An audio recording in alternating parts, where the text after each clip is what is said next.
Hello, I'm John Grom, and welcome to the 60th Right and Left Discussion Forum. The purpose of our discussion forum is to demonstrate that open minds plus civility can lead to better ideas, problem solving, and improved relationships. Our topic today is primary presidential elections, and should we keep them? Our panelists to discuss this topic will, beginning on my left, is Bryan Laubaugh, President of R&B Financial Services. On his left is Patty Haskins, retired math teacher and current member of the Wadsworth City Council. On her left is Jerry Ritzman, Chairman of the Board of Ritzman Natural Health Pharmacies. Bryan, starting with you. As you know, there are 42 plus states, 42 plus the District of Columbia, I believe, that hold presidential primaries. They're actually for the benefit of the party, paid for by the taxpayers. And there are 8 states that hold party caucuses. There are some others that do both. But these are paid for by the parties and essentially do the same thing as the primaries. Do you think it might be time to consider discontinuing the primaries and going to full caucuses? Well, one of the biggest complaints that the states that have primaries later in the primary election cycle is that the decision has already been made. Yes.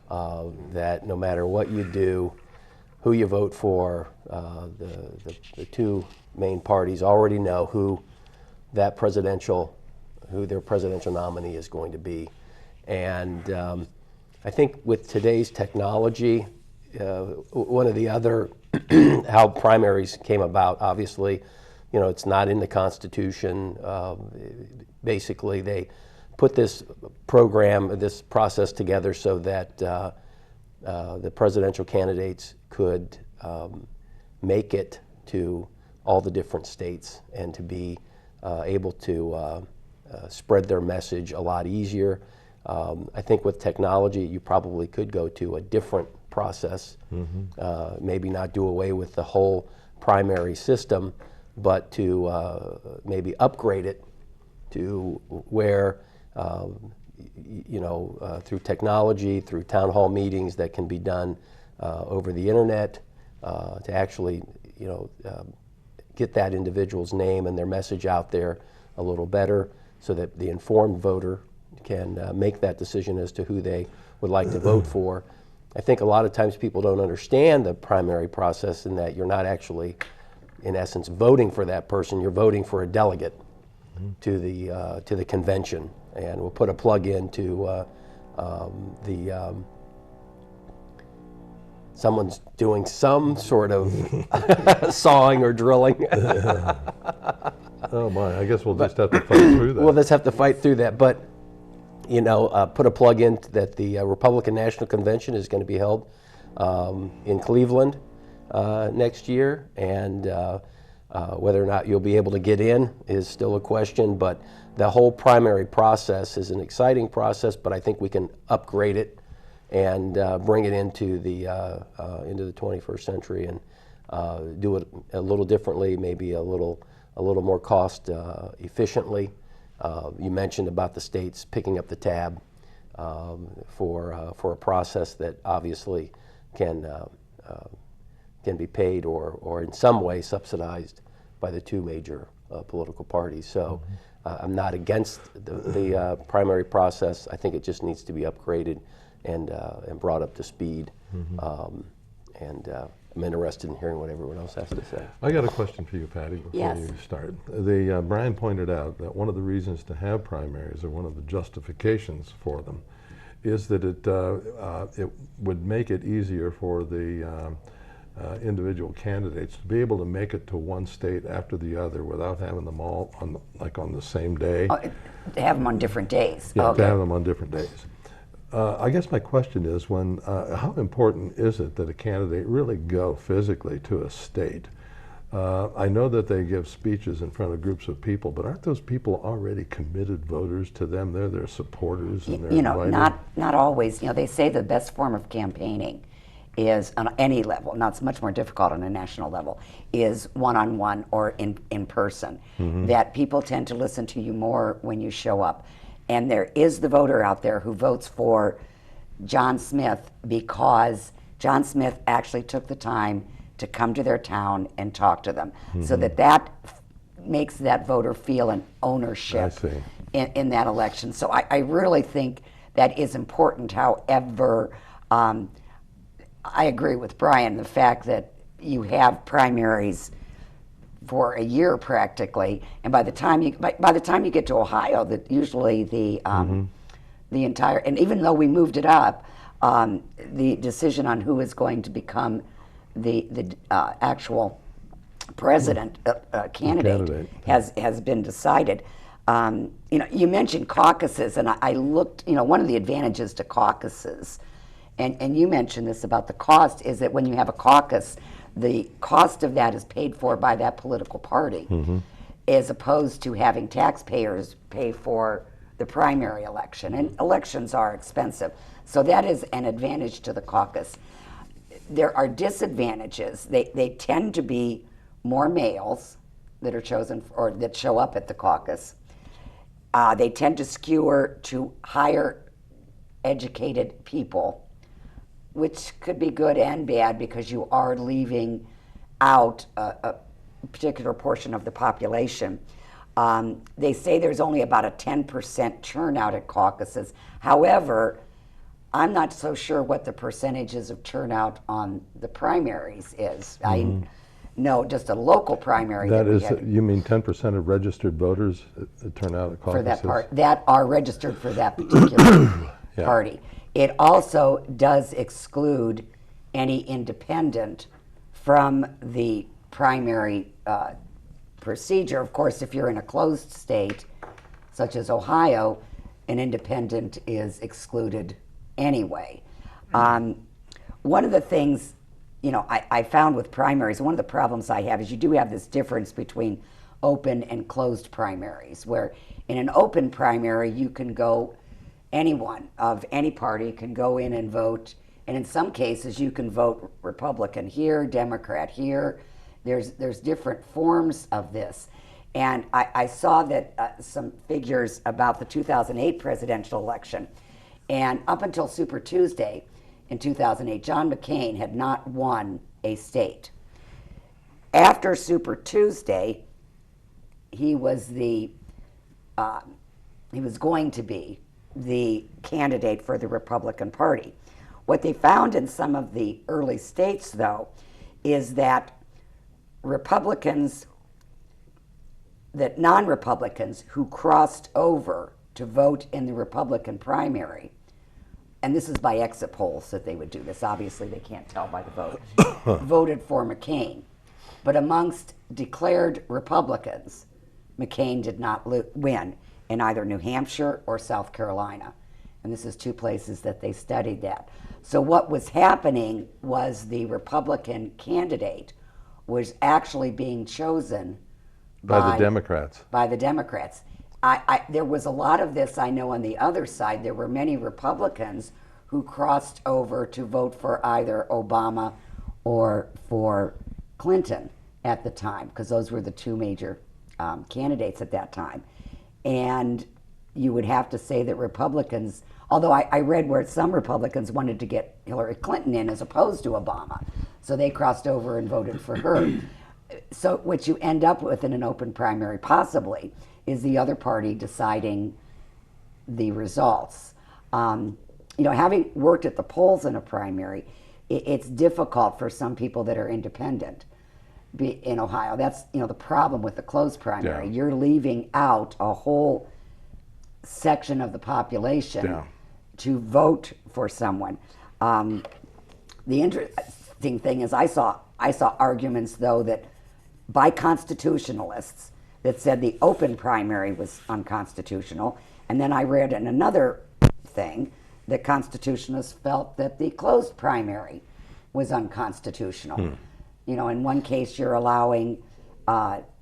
telling a party that you can't select your own candidate, you have to let others help you. The other argument, though, is that you are disenfranchising all of those voters who want to vote in a primary.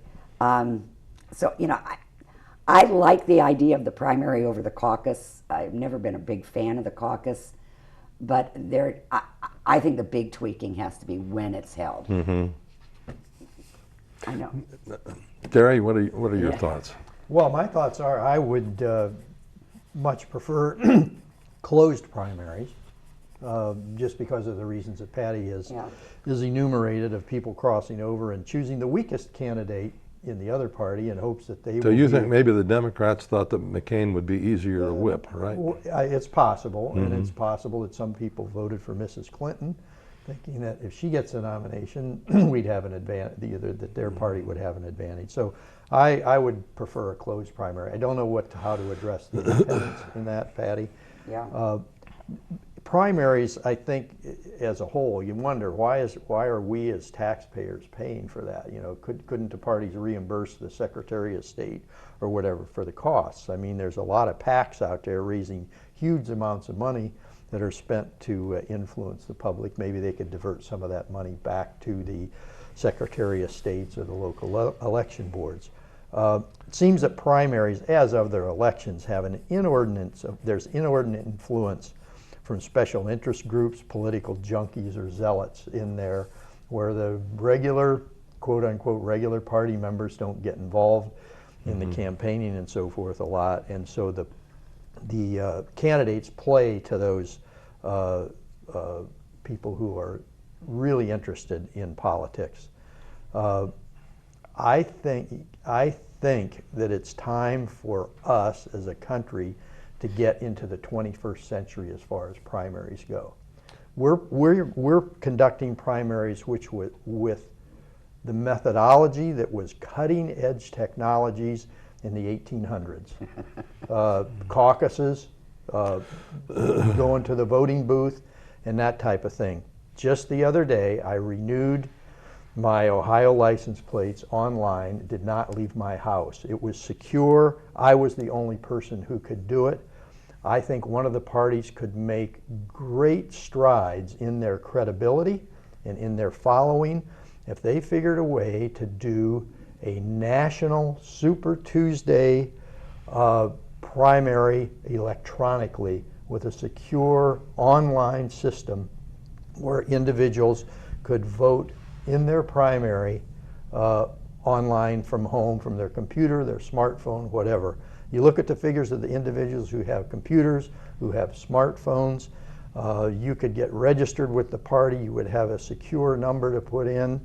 Yeah, it may not be foolproof, but this would be a great way to test this out to improve voter input, not only in primaries, and if it gets proved out in primaries, why not take it to the general elections? There are methods, there are ways. You know, we give our credit card information on the internet. We do all types of things electronically. I think that some of the special interest groups or super PACs might use some of their money to pilot a program, even just in a certain state or a certain part of the state, and then you would get greater input, I believe, we'd find out, from the party members who are probably the majority of that party who don't show up at the primary elections to find out who do they really want in that. So it's an opportunity, I think, for a party to really come to the forefront and say, and prove this out. Would you see this electronic voting all taking place on the same day, or would it be alternated like the primaries are now? I don't know. I think if you do it on the same day nationwide, it'd be like the first day of the Affordable Care Act. Yeah.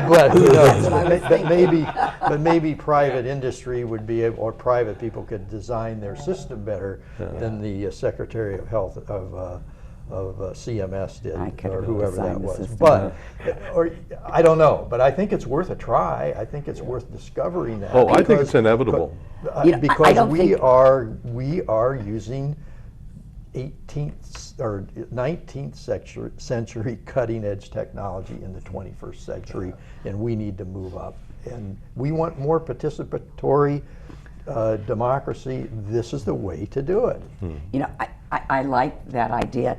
You know, I don't think it's going to happen for a while. I mean, look at the number of seniors that do not have a computer, do not have a Patty, smartphone. could the parties or somebody could set up a secure site here at this facility for individuals who do not have a home computer, which is becoming fewer and fewer, or do not have a smartphone, which is fewer and fewer, and they could be accommodated. And I know that that argument would be, well, those that are economically disadvantaged in That the was inner the other city end of it. and so forth, It those doesn't- could be handled. I That don't could think be it- handled, I- and they could use some of those huge amounts of money that they're raising Yeah.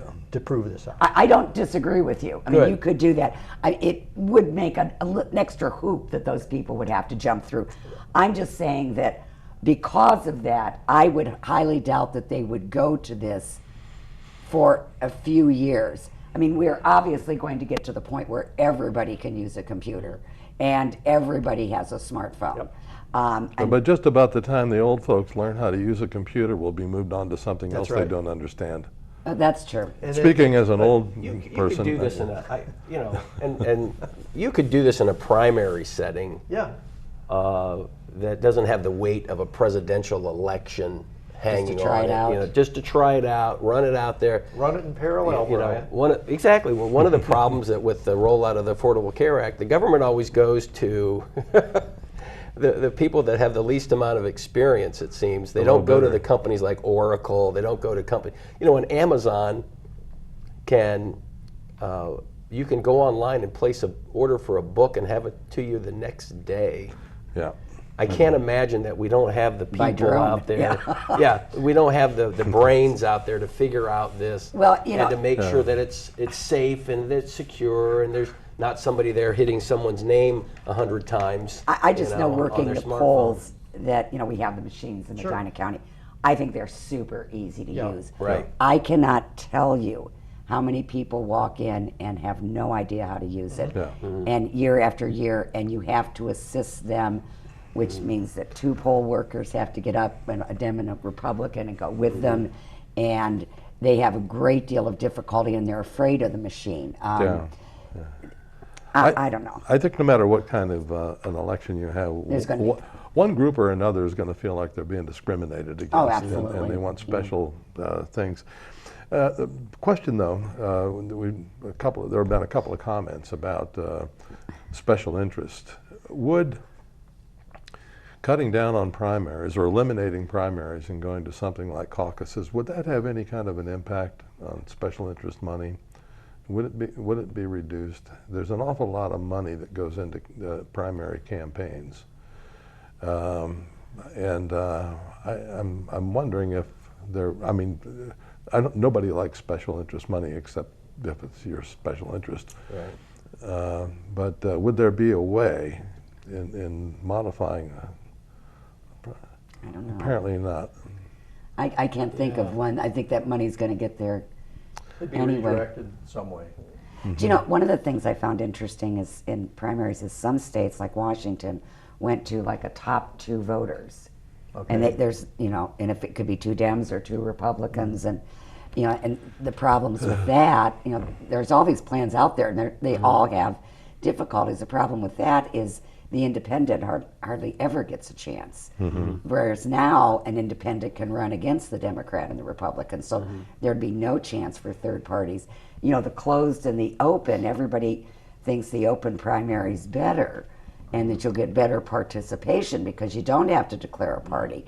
And Hawaii in 1976 went to open primary, and by 2006 the voter turnout at their primaries had dropped by over 30%. Really. Yeah. So, I mean, obviously, changing from closed to open doesn't increase the participation. There have been essentially 4 other plans that have been presented to Congress or different state plan. legislatures.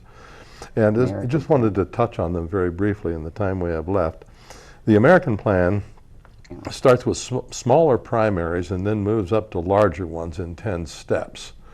And that this idea is that there will be fewer initial primaries, typically in smaller states, that would allow grassroots campaigns to score early successes and pick up steam. That failed. I didn't quite understand. I read that too, and I didn't quite understand how that worked. Oh, I thought you would, because I don't understand it either. Yeah, well, I'm thinking you have a small primary, so what does that mean? You just do it in a small burg in the state, and then you... No, I assumed they were talking about starting with the least populous states and then having them go first. Okay. Well, essentially like we do now. We got New Hampshire, then Iowa, and but South then Carolina all comes everything breaks loose. But the Delaware plan calls for states to be grouped Right. by size into 4 groups. The smallest primaries first, then the next, and so forth. And that plan was actually put before the Republican National Convention in 2000, and it was voted down. I don't know that that really improves things much to put them in I think groups the like idea there is that the smaller states get their primaries out of the way, but nothing will be decided until you get to the larger states and that big influx of delegates comes into place. Yeah. Then there was the rotating regional plan. Yeah. And this is where the states would be grouped by Northeast, Midwest, West, and South. Yeah. And lumped together, and then they would, all the states in a group would have their primary on the same day, and then the next year it would rotate. Right, so you weren't always the last one to have the primary. Yeah. And someone suggested that instead of having them rotate randomly, that it be done by lottery. And I don't know that that was any improvement. No. And then, of course, we've already mentioned having all the primaries on one day. And that, I personally, I think that has the fewest drawbacks. I agree. That to have them all on one day, even though it puts stress on, all these alternative systems put stress on the candidate's budget or their travel arrangements and all of that. Yeah, but you get it over with. I mean, by the time 2016 rolls around, I don't know about you, but I'm fatigued. I'm on overload already. I'm Yeah. like, boy, I'll tell you, if there's another political commercial, if my phone rings again for my candidate, you get tired of it. And I think we need to compress and use technology. Even if you have 2 Super Tuesdays, or if you have different channels. And you start to move people towards high technology, voting with your smartphone, verified. I agree 100% that there's a lot of technology that we can apply to this problem and solve it, get our person, whether what party you're in, and move to the election. Because when it's costing, it's ridiculous. $500, $600, $700 million just to be competitive, and then you're talking into the $1 billion, and that's when you get the super PACs involved, and they're raising money, and I just think we can have some disruptors in this, and one of them would be technology and disrupt this You're not process. going to see presidential candidates that are not millionaires and billionaires. Oh, yeah. They can't run unless they Yeah, are. right. So, we have skewed the entire, the idea that anybody could be president is not true. Or play second base for the Brooklyn Dodgers. That's true. That's an old expression, yeah. But Jerry, what do you think about the fact that there are a few states like Iowa that have a disordinate amount of influence over national politics in this country? That you have to cater to the desires and interests of Iowa if you expect to get nominated. You've got to promise them things like corn ethanol. That's just I guess that's just a legislative legacy that we've inherited from years past. I don't know what to do about it. We've got it. We're living with it. It's a fact of life. When Iowa makes sure, I'm sorry, They like their influence. they want to be first. Oh, I mean, sure. because Wouldn't we all? their date used to be later for the primary, and I forget which state decided they were going to be the first one and moved up, and they moved it up again. Well, no, New Hampshire, it's actually a state law. They have to be the first primary in the country. by state law. So anybody moves, you move. You and move, it's and gotten now ridiculous. you can't get any earlier than they are now. What is it, like the first February. week in, no, January. Oh, First January? week in January. Oh, my I think gosh. there are 2 or 3 in January. They're all over by what, April now? Used to be June or June. Well, ours was moved to March in Ohio. It used to be in May. And Right. it's done by March, you know Yeah. who's going to be nominated. Yeah. But on top of all that, then we've got this complexity of, from state to state, there are different methods for deciding what delegates get chosen. And there's the system where the candidate that gets the majority vote gets all of the Oh, delegates. that's right. Yeah. Yeah. And then Or there's the sometimes proportional. Proportional. Well, and then are they, in certain, you have swing votes, you have swing delegates that can vote any way they want. You have, most delegates, I believe, are bound to vote a certain way on the first vote.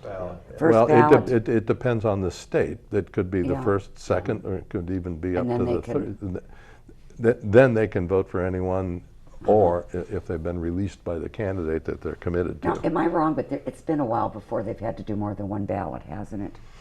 They've not had to do any ballots in the last few conventions because it was all decided before the convention was held. I remember when I was a kid, you know, watching the convention, and they did more than one ballot, and they were counting them up, and you saw people running back and forth from delegation to delegation to try to get votes swung their way. So Yeah. Yeah. Yeah, and I was watching, I was a kid before you were a kid. No, and I remember watching the convention when Adlai Stevenson was nominated over, and John Kennedy tried a late move to be nominated as VP, and that was the 56 Yeah. convention, I believe. And I remember watching Eisenhower, and that was a terrible blow for Ohio when Eisenhower won out over Robert Taft. He was Mr. Republican. Well, I want to thank you all, and unlike the last 2 times we got together, I did remember to write down a quote, and it is, "Elections should be held on April the 16th, the day after we pay our income taxes. That's one of the few things that might discourage politicians from being big spenders." That's Thomas Sewell. Thank you very much, folks.